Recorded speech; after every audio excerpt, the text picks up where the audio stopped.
অনেকে প্রশ্ন করে বঙ্গবন্ধুর নানা বাড়ি কোনটা। বঙ্গবন্ধুর নানা বাড়ি যেটা, দাদা বাড়ি একটাই বাড়ি। বঙ্গবন্ধুর যে হৃদ্যতা, যে আন্তরিকতা, যে স্নেহ মায়া মমতা ছিল, এটা বিরল। যে বঙ্গবন্ধুর শত্রু ছিল, বঙ্গবন্ধুর সঙ্গে শত্রুতা করছে, বঙ্গবন্ধুর স্পর্শে আসলে পরে সে বঙ্গবন্ধুর বন্ধু হয়ে গেছে। বন্ধু এই মাটিতে তার জন্ম, শিশুকাল থেকে সে এই মাটিতে লালিত পালিত হয়েছে। খাল, বিল, পুকুর আর এই মাঠ, প্রতিটা জায়গায় বঙ্গবন্ধুর স্মৃতি জড়িত আছে। আমরা যেখানে দাঁড়িয়ে আছি, এখানেও ছিল বঙ্গবন্ধুর অনেক স্মৃতি। বাঙালির অবস্থাপূর্ণ গৃহস্থ যে জিনিসগুলির প্রয়োজন, সেগুলি সব কিছুই বঙ্গবন্ধুর বাবার ছিল। পুকুর ছিল, পুকুর এখন আছে, যেটা আমরা তালাব বলি, পুকুরে মাছ ছিল। বঙ্গবন্ধু সারা জীবন জন্মের পর থেকে লালিত পালিত হয়েছে বড় আদরে এবং আহ্লাদে।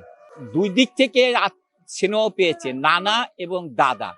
অনেকে প্রশ্ন করে বঙ্গবন্ধুর নানা বাড়ি কোনটা। বঙ্গবন্ধুর নানা বাড়ি যেটা, দাদা বাড়ি একটাই বাড়ি। কারণ বঙ্গবন্ধুর বাবা বিবাহ করে তার চাচাতো বোনকে, বঙ্গবন্ধুও বিয়ে করছে তার চাচাতো বোনকে। তাহলে তার মামা এবং দাদা বাড়ি একটাই। তা মামা এবং দাদা প্রত্যেকেরই যে স্নেহ মায়া মমতা, এর ভিতর থেকে বঙ্গবন্ধু যেটা পেয়েছে পারিবারিক দিক থেকে, এটা কারো ভাগ্যে জুটে না। বঙ্গবন্ধু ছোটবেলার থেকে যে আন্তরিকতা, যে হৃদ্যতা, জন্মের পর থেকে খেলার মাঠ থেকে শুরু করে খালে সাঁতার কাটা, পুকুরে ঝাঁপ দেওয়া, প্রতিটা জায়গায় তার একটা নেতৃত্ব যারা লক্ষ্য করেছে তারা পেয়েছে।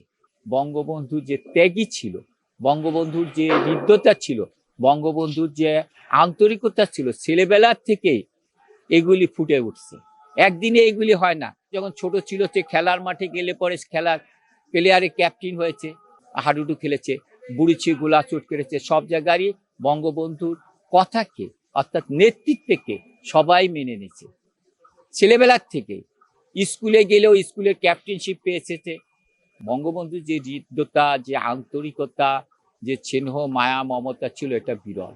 এটা আল্লাহ দেওয়া প্রদত্ত জিনিস আমি বলবো।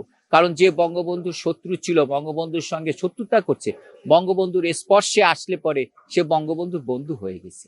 রাজনীতিতে যেও যারা তখন মুসলিম লীগ করতো, তারা বঙ্গবন্ধুকে অনেক সময় অনেক ক্ষেত্রে দেখতে পারতো না, কিন্তু খোকার সামনে গেলে পরে কাউ কোনো কথা বলতো না, খোকার কথাই তারা মেনে নিত, বা যুক্তি তর্ক দিয়ে বঙ্গবন্ধু যেটা বোঝাতো সেটা মানতে সবাই বাধ্য হতো। ছেলেবেলার থেকে আল্লাহ পাক রব্বুল আলামিন তাকে এই জ্ঞানের অধিকার দিয়েছে। দুঃখী মানুষের সুখের জন্য সে চিন্তা করছে, কিভাবে দুঃখ সে মেটাতে পারে, মানুষের মুখে কিভাবে হাসি ফুটাতে পারে। শেষ মুহূর্ত পর্যন্ত তার রক্ত এই বাংলার মাটিতে দিয়ে সে শহীদ হয়েছে। কত ত্যাগী! ইচ্ছা করলে বঙ্গবন্ধু যদি বলতো যে তোরা আমাকে মারিস না, জীবনের ভয় যদি সে করতো, তাহলে সে হয়তো আল্লাহ আয়ু রাখলে সে বাঁচতে পারতো। কিন্তু বঙ্গবন্ধু সে ধরনের কোনো রিকোয়েস্ট, কোনো অনুরোধ করে নাই। পাকিস্তান সরকার বারবার তাকে যে কারাগারে নিচ্ছে, কখনো সে মৃত্যুকে তো ভয় করে নাই। জাতির জন্য, দেশের জন্য সে এই যে একটা ত্যাগ, নিজের জীবনের মায়াকে ছেড়ে দিছে। জন্মের থেকে বঙ্গবন্ধু কখনো মাথা নিচু করে নাই, সে উঁচু করেই হয়েছে। যেমন তার ফিগার ছিল, যেমন স্বাস্থ্য ছিল, সেমন শরীর ছিল। আমরা যারা সচক্ষে বঙ্গবন্ধুর পাশে দাঁড়ায় দেখেছি, ওরকমের একটা সুপুরুষ পাওয়া বাঙালির বড় কঠিন।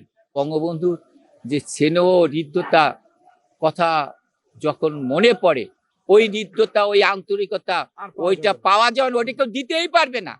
কারণ বঙ্গবন্ধু আমার নিজেকে ভালো করে পিঠে হাত দিয়ে বলছে যে এখনো আমার এই যে আমার চোখে ভেসে উঠতেছে, পিঠে হাত দিয়ে যখন বলেছে ঠিক মতন পড়ালেখা করো, তুমি রাজনীতির সঙ্গে মিছিলে মিটিং এ থাকো। বাচ্চু এসে আমাকে বলছে এখন তোমার রাজনীতির সময় হয় নাই, তুমি আগে পড়ালেখা শিখো, আগে শিক্ষার দরকার।